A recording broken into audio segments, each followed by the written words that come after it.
All right, I'm gonna spend about the next 15 minutes or so sharing my story with you.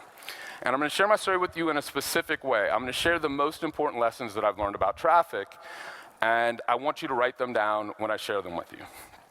Right now, life is absolutely awesome. Every day I get up, I'm excited to go to work. I just asked, where is she? Kim? I don't see, oh, there she is. I just asked my lovely betrothed now, Kim, prior girlfriend of 6 years to get married, you know. Clap it up.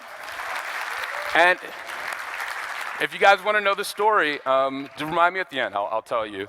But I also sent it out in an email, so I can share that email later.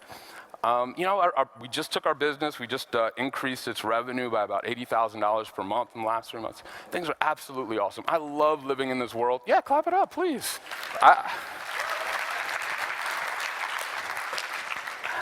But it didn't start that way, you know?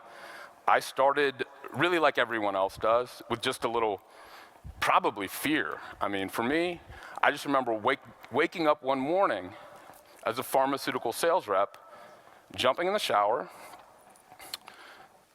and I just felt my heart start to beat real fast. Couldn't breathe, my voice, my chest got really shallow, and I have asthma, so it wasn't because of asthma, it's just I was having a panic attack. And the reason I was having this panic attack was I was thinking about my life. See, I'd been a pharmaceutical sales rep for like 6 months at that point, not very long, right? But I realized that every single thing I did was the same thing that I did the day before. And if I looked into the future of my life, and I asked myself, well, what's life gonna be like 10 years from now? I didn't see anything different, except for me being a little bit fatter, a little bit more depressed, and yeah, maybe I have an extra week of vacation after 10 years, maybe 3% pay raise or whatever, but like that's not the dream I wanted for my life, and it freaked me out because I had no idea what to do. So, I mean, has anyone felt that kind of moment? Have you guys had that moment where you're like, dude, that's why we're here, right? Yeah. So being in that state, in fact, let me make sure I talk to everyone. I'm gonna walk around. Being in that state, we don't know what to do, so I just kind of went out and I started buying books on like real estate, because you would see like Crofton Sheets and no money down stuff, right? And ultimately that led me to making the worst financial decision of my absolute life, which was to buy an apartment building. I thought I was being young and entrepreneurial, and I put $5,000 down. I use this program called NACA, which gets people into their first homes.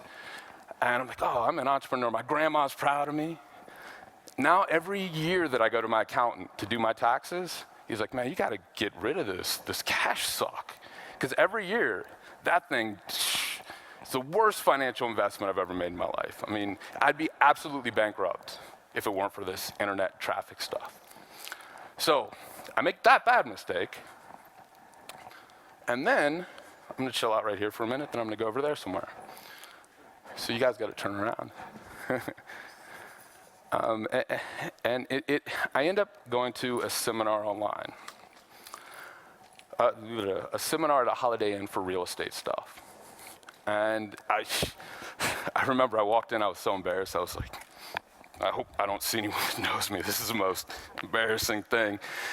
And so I sit in the back, so like way in the back. Let's say I sit in the back there, and I'm like, keep my eyes down, and this guy gets on stage, just like we're here right now, and it's amazing to me. I don't buy his thing, but it's amazing to me because I see like 100 of those people that are sitting down, like run over to the table and buy his $1,000 thing. It's like, holy cow, like money isn't that hard, right? 1,000 people jump up and go buy your thing. So that impressed me. But what impressed me more was the guy that came next, and this guy started to talk about the internet. This is a little short, fat bald guy. And I won't go long with this story, but I'll tell you this. When he started talking, I remember